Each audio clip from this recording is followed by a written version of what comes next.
Muy buenos días,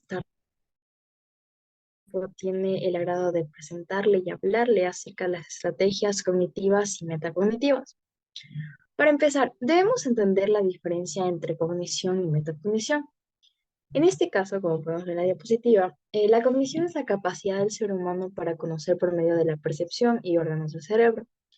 Esto quiere decir que es la capacidad que tiene una persona de aprender, de conocer, de adquirir nuevo conocimiento. Por otra parte, tenemos a las estrategias metacognitivas. Nos dice que la metacognición es el conocimiento del conocimiento. ¿A qué referimos con esto? Referimos a que la persona tiene la capacidad de ser consciente de lo que está aprendiendo, para de esta forma poder aplicar lo aprendido y además tomar en cuenta qué es lo que le falta aprender. Entonces, de acuerdo a las estrategias cognitivas, cuenta con ciertas características y algunos ejemplos. En este caso, menciona que tiene comprensión del texto y producción del conocimiento. ¿A qué referimos con esto? La cognición tiene un objetivo y como mencioné en este caso el objetivo es aprender, conocer un nuevo tema, por lo que comprender el texto es vital. Además, la producción del conocimiento, o sea, lo que ya mencioné es el aprendizaje. Y bueno, la comprensión del texto también hace referencia al tema en específico que deseamos aprender. ¿Qué es lo que deseamos aprender y comprender? Además, contamos con estrategias cognitivas como es acceder al conocimiento previo, que referimos a esto ya que gracias a los conocimientos que hemos adquirido en tiempos pasados, podemos entender lo que queremos aprender ahora, por lo que acceder al conocimiento previo también es esencial para poder adquirir nuevo conocimiento. Por otra parte, tenemos la redacción. Como sabemos, cada persona tiene su manera de aprender, su manera de entender las cosas, por lo que la redacción, subrayar, realizar esquemas, son maneras en las que nuestro cerebro tiene la capacidad, podría tener una mayor capacidad de retención de información. Por otra parte, contamos con las estrategias metacognitivas, sus características y un poco de su clasificación. Las estrategias metacognitivas regulan el aprendizaje. ¿A qué se refiere con regular el aprendizaje? Es decir, la planificación de estrategias y la comprobación de las mismas. Es decir, ¿cómo estoy haciendo esto? Eh, por otra parte, tenemos a la definición de estrategia, que nos dice que la estrategia es un conjunto de pasos que nos lleva a un fin. Esto es para aclarar a qué refiere una estrategia metacognitiva. Por otra parte, contamos con la clasificación de algunas estrategias metacognitivas, como es el monitoreo y el control y la planeación. La planeación es el conocimiento y el control que tenemos en lo que hacemos. ¿Qué es lo que estamos haciendo? ¿Cómo lo estamos haciendo? ¿Por qué lo estamos haciendo? ¿Cuándo lo estamos haciendo? Y esto es esencial para poder estar conscientes de lo que estamos aprendiendo. Ya que si planeamos lo que queremos aprender o cómo lo estamos aprendiendo, tendremos una mejor eficacia en lo que es el aprendizaje. Por otra parte, contamos con el monitoreo y el control. Esto refiere sobre todo a lo que es una autoevaluación, es decir, estoy aprendiendo bien, entendí lo que acabo de leer, puedo aplicar este conocimiento en mi vida diaria. A eso refieren el monitoreo y el control, una autoevaluación.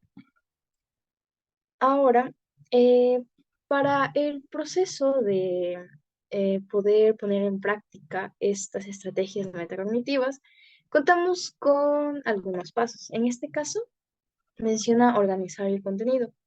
Esto refiere a que el conocimiento que hayamos adquirido podemos jerarquizarlo.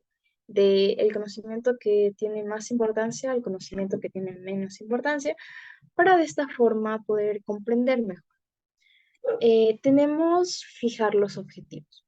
Esto refiere a tener claro qué es lo que queremos aprender, es decir, cuál es nuestro objetivo con poder al adquirir este conocimiento. Entonces, no divagar entre otras ideas que se interpongan en el tema que queramos aprender, ya que existen diversos subtemas. Entonces, lo esencial es saber qué es lo que queremos aprender.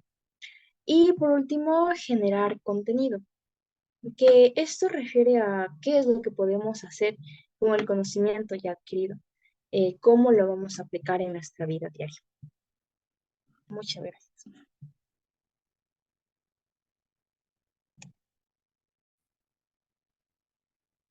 Aprender y desarrollar nuevas estrategias que ayuden a mejorar la toma de decisiones ante cada situación.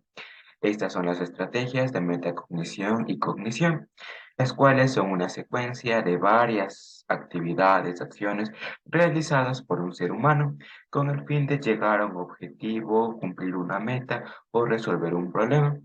Sin embargo, ante cada situación existe una solución, por lo que ninguna será igual, debido a que su contexto será diferente y aptitudes necesarias serán muy diferentes. Y para esto necesitamos seguir una serie de pasos que ayuden a generar una buena estrategia. Empezamos con un amplio repertorio de estrategias, teniendo en cuenta que si es que una estrategia no nos funciona, tenemos que tener bajo la manga otra estrategia más. Es decir, tener un plan B, C y D. Pero esto no quiere decir que no vamos a desarrollar bien nuestra primera estrategia porque ya tenemos otras estrategias que vamos a realizar. Esto quiere decir que si es que esta no funciona a pesar de haberlo realizado al 100%. Ejemplo, vamos a comprender un texto y quiero aplicar la lectura retentiva de leer una y otra vez. Sin embargo, no se queda nada grabado, entonces tengo que aplicar otra estrategia, por lo que puedo esquematizar los textos o sintetizar ideas principales para comprender mejor y tener conocimiento acerca de esto. Luego tenemos que saber el por qué, cuándo, cómo y dónde vamos a aplicar esas estrategias, puesto que no podemos aplicar las mismas estrategias para un problema matemático, que en este caso aplicaríamos una estrategia de atención, como para la lectura, puesto que se van a dos ámbitos muy diferentes y buscan objetivos diferentes. Luego tenemos que tener un conocimiento previo para esto. ¿Y cómo se hace esto? Bueno, investigando, comparando, contrastando información que investiguemos. ¿Por qué? Porque para tener un aprendizaje efectivo tenemos que tener en cuenta no solo la información que nos dan, sino buscar más, ir más allá, saber algo más de lo que estamos buscando, no quedarnos solo en la linealidad de nuestro texto. Luego tenemos a la atención. La atención da alusión a que tenemos que concentrar todo, bueno, concentrar toda nuestra atención en un solo objetivo. Sí es cierto que el ser humano puede realizar más de tres actividades a la vez, como máximo. No es muy prudente hacer esto si queremos dar el 100% de nosotros, puesto que al repartir nuestra capacidad en varias partes o estar pensando en otras cosas que no refieren a nuestro tema que necesitamos en ese momento, no vamos a estar al 100% de nuestra capacidad, porque nuestros pensamientos pueden estar en otro tema, pero al momento de escribir o al momento de querer resolver algo, vamos a estar pensando en otra cosa, por lo que esto no va a ser exitoso. Y bueno, como quinto paso y último es automatizarlo. Tener todo esto y en cuenta y no estar contando si es que ya se hizo el primer paso, el segundo, el tercero, cuarto o quinto. Sin embargo, esto no se hace de un día para el otro. Esto se hace de acuerdo al estudiante o la persona ya haya realizado un infinito número de actividades y de acuerdo a las capacidades que él tenga o ella tenga, a cuál mejor se acople. Además, dependiendo de todo esto, esto ya, bueno, va a ir automatizado, ya se va a saber qué realizar, se va a saber qué estrategias sí puedo lograr qué estrategias se me complican más y es preferible no aplicarlas para ciertos factores. Bueno, en este caso tenemos varios tipos de estrategias cognitivas que en el año de 1986 fueron establecidas por Weinstein y Mayer. Primero tenemos a la estrategia de repetición. Esta usualmente se da para tareas que son básicas, no muy complejas, que solo tenemos que retener en la memoria varios textos o definiciones, con lo que solo con leer unas cuantas veces este aprendizaje ya sería eficaz.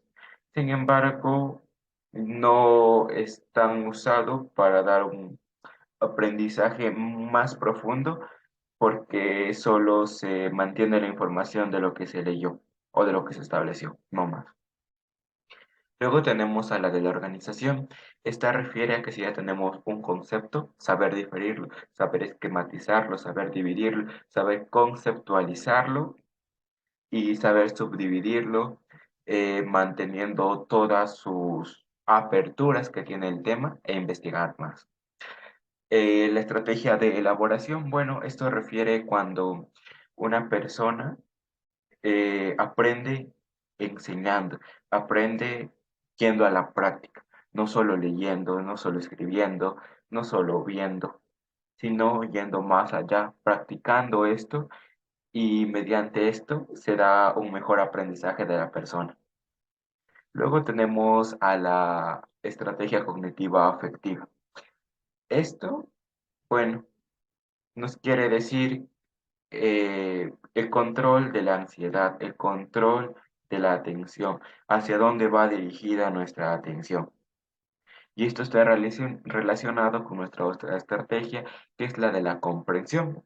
Bueno, en este caso tenemos a la estrategia de comprensión relacionada al contraste y comparación de ideas, saber asemejar y diferenciar ideas, saber contrastar otras ideas para dar más realce a la mía, o en dicho caso, eh, cambiar un poco de nuestra idea que tenemos acerca de un texto, tenemos acerca de cualquier cosa en general. Bueno, por otro lado tenemos a las estrategias de metacognición. Como anteriormente explicaron, esto se refiere a la autonomía de la persona, a la autoplanificación, automonitoreo y autoevaluación. Pero igualmente se pueden dar varios tipos, como es la atención selectiva. ¿A qué se define esto o refiere esto? Bueno, en este caso, la persona, según sus intereses o según lo que quiera o lo que crea, esta atención irá dirigida a esto. Si es que a mí no me gustan las matemáticas, bueno, pues esta atención va a ser muy poca. Pero si es que tengo mayor interés por otra cosa, esa atención irá mucho más amplia, será mucho más amplia. Sin embargo, esto también se puede modificar dependiendo si es que esto es necesario y yo quiero, puedo poner mayor atención en algún tema. Sea que se me complique o no, sí se puede dar mayor o menor atención a esto. Luego el optimismo. Esto, bueno, es muy necesario para realizar cualquier actividad o estrategia de metacognición, puesto que si es que se tiene optimismo, se tiene idea, lo otro ya no se va a complicar mucho, pues una actitud sería lo indispensable para poder seguir un autoaprendizaje. Y por último tenemos las experiencias propias o experiencias previas, relacionando estas nuevas actividades con conocimientos previos, bueno, experiencias que tuve en el pasado y que las puedo relacionar con el tema. Y con esto, al momento de recordar cierta cosa, saber cómo emplearla, porque en algún momento esto ya me fue útil o ya lo realicé. Entonces, como que esto ya se facilita mucho más al momento de la práctica. Características de la metacognición y la cognición. Primero voy a empezar con la metacognición. La primera característica que presenta esta es que conoce los objetivos que se quiere alcanzar con el esfuerzo mental. Es decir, que la persona se va a plantear una lista de objetivos, las cuales con ayuda de estrategias se va a alcanzar. Esta característica está ligada con la segunda, ya que esta nos dice que posibilita la elección de las estrategias para conseguir los objetivos planteados. Es decir, que aquí la persona va a investigar qué tipo de estrategias es necesario para su aprendizaje, ya que todas las personas aprenden de una forma distinta. La tercera es la autoobservación del propio proceso de elaboración de conocimientos para comprobar si las estrategias elegidas son las adecuadas. Esta está ligada con la cuarta característica, que nos dice que aquí se va a evaluar los resultados para saber hasta qué punto se logró los objetivos. Entonces, aquí se va a hacer una pausa, ya que se va a analizar si la estrategia que se está utilizando es adecuada o es necesario cambiarla o implementar otras estrategias o implementar más para un mejor aprendizaje. La sexta característica o quinta, no me acuerdo, ya, es la definición y percepción de las acciones requeridas. Es decir, que aquí se va a analizar lo que es la atención y el esfuerzo que el individuo está poniendo en el trabajo. La siguiente característica es, para usar la metacognición hay que estar conscientes de lo que se está haciendo para un mejor análisis de la situación.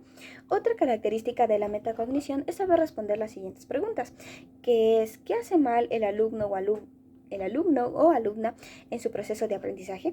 ¿O qué no hace el estudiante para que su proceso sea eficaz? ¿O qué hace mentalmente el estudiante eficaz para obtener un aprendizaje profundo? En resultado a todas estas preguntas se desarrollan los métodos de enseñanza y aprendizaje, conocidos actualmente como estrategias de aprendizaje, ya que los resultados obtenidos permiten obtener conocimientos sobre las estrategias apropiadas que los estudiantes deben obtener. Y aquí interviene mucho lo que es el docente, ya que éste le ayuda al estudiante a mejorar sus estrategias o también a implementarlas. Ya. También hay que mencionar que en algunas instituciones a los estudiantes se les exige memorizar o solo hacer resúmenes o solo hacer así mapas, pero no se les, o sea, como que no se les explica el por qué, cómo se está haciendo esto, por qué se está haciendo esto. Entonces, es por ello que la metacognición es importante, porque esta estudia al alumno de cómo escribe, cómo memoriza, cómo hace organizadores, entre otras cosas, para poder ayudar a implementar más estrategias o quitar algunas estrategias que no están funcionando. En algunas instituciones a los estudiantes se les exige memorizar o solo hacer resúmenes, no se les enseña de una forma metódica o sistemática. Por este motivo es que la metacognición investiga cómo trabaja el alumno, cómo escribe, cómo memoriza, cómo atiende, con el objetivo de descubrir nuevas estrategias para poder ayudar al alumno o en este caso poder quitar algunas estrategias que no están funcionando. Y ya, dicho esto, pasamos a las características de la cognición. La cognición se divide en dos procesos cognitivos, que es el proceso cognitivo simple y el proceso cognitivo superior. Empecemos con el proceso cognitivo simple. Primero tenemos a las sensaciones, que es el efecto inmediato de los estímulos en el organismo. Seguido de eso tenemos a la interpretación, que es la interpretación del entorno, y la organización de las sensaciones y las interpretaciones. Por ejemplo, y aquí interviene mucho lo que es los sentidos. Ya. Por ejemplo, si yo toco este marcador mediante el tacto, mi cerebro muy rápido va a captar que esto es un marcador. Entonces, si yo toco cualquier cosa, una laptop, una computadora, una impresora, cualquier cosa, mi cerebro, con la información ya preestablecida, ya sabe que se trata de ese tipo de objeto. Entonces, a eso es a lo que me refiero con la sensación y la percepción. La sensación de tocar los objetos y la percepción de poder interpretar qué estoy tocando. Ya. Seguido de eso está la atención y la concentración. Esto es una capacidad de seleccionar la información sensorial y dirigir los procesos. Es decir, que el individuo va a estar enfocado en una sola actividad. Seguido de eso tenemos a la memoria. La memoria permite codificar, almacenar y recuperar información pasada. Esto permite retener la información percibida y atendida durante un tiempo limitado y resulta básica para no olvidar los estímulos captados. Seguido de eso, ya. Y bueno, así concluye lo que es los procesos cognitivos simples. Seguido de eso vienen los procesos cognitivos superiores. Y empecemos por el pensamiento. Se define como la actividad que permite almacenar todo tipo de información adquirida y almacenada en las estructuras cerebrales. Y por último tenemos lo que es el lenguaje. El lenguaje permite dar nombres a los elementos abstractos que se perciben y es fundamental puesto que permite dar nombre para organizar y estructurar todo el conocimiento que una persona posee. También es importante ya que a través de este las personas expresan y transmiten nuevos conocimientos, haciendo que las personas no se queden solo con una cosa que ellos tienen, sino que conozcan más de otras y aprendan de ellos y lo apliquen. Muchas gracias. Ya. Bueno, yo les voy a hablar sobre las estrategias de metacognición, cómo influyen en la educación. Bueno, las estrategias de metacognición son muy importantes. Bueno, como ya lo explicaron, es el aprender de aprender. Bueno, en este caso les voy a tomar un ejemplo con respecto al básquetbol. Bueno, aquí tenemos al instructor. El instructor prácticamente le enseña al niño las reglas, las bases para poder jugar básquet. Aquí en este caso el niño va a aprender las reglas y si nosotros le preguntamos a un niño, yo que sé que entrena básquet, él nos va a decir todas las reglas de las que está compuesto el básquet. Pero en un ámbito, yo que sé, cuando ya comience un partido o un ámbito más grande donde tenga que relacionarse con otros, el niño va a saber, pero no va a saber relacionar lo que él sabe con los demás niños. ¿Por qué? Porque todas las personas no tenemos la misma manera de aprender y la misma manera de relacionar las cosas a la vida cotidiana. Bueno, aquí en este caso, ya, en el grupo de niños, ¿ya? Eh, Todo el mundo va a compartir sus ideas para llegar a un acuerdo. Bueno, yo les puse este ejemplo más porque en el básquet tenemos que tener una estrategia en sí para poder realizar el juego bien. Entonces es aquí donde los niños van a aplicar la metacognición. ¿Por qué? Porque van a aprender a relacionar todas sus ideas y van a llegar a un acuerdo donde puedan relacionar y puedan jugar de manera correcta, aplicando todos los métodos y estrategias que aprendieron del entrenador.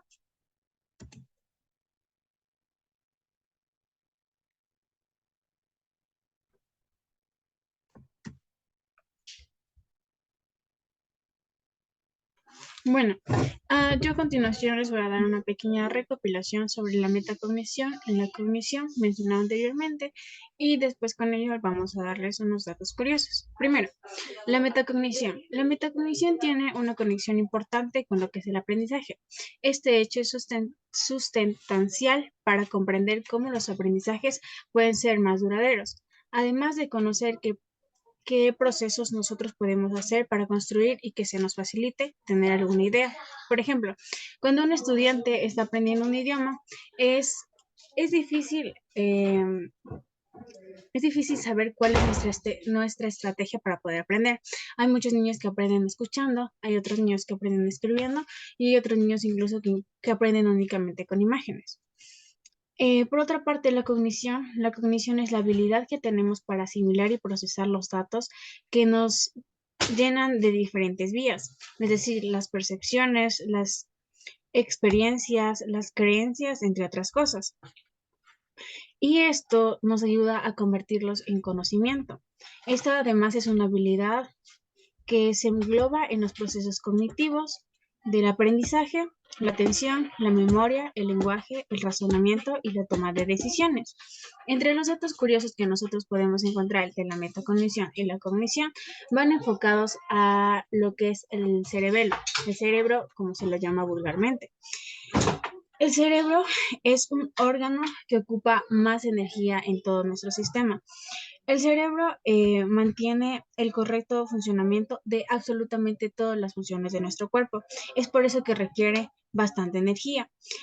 Incluso se puede decir que el cansancio mental es mucho más fuerte que el cansancio físico.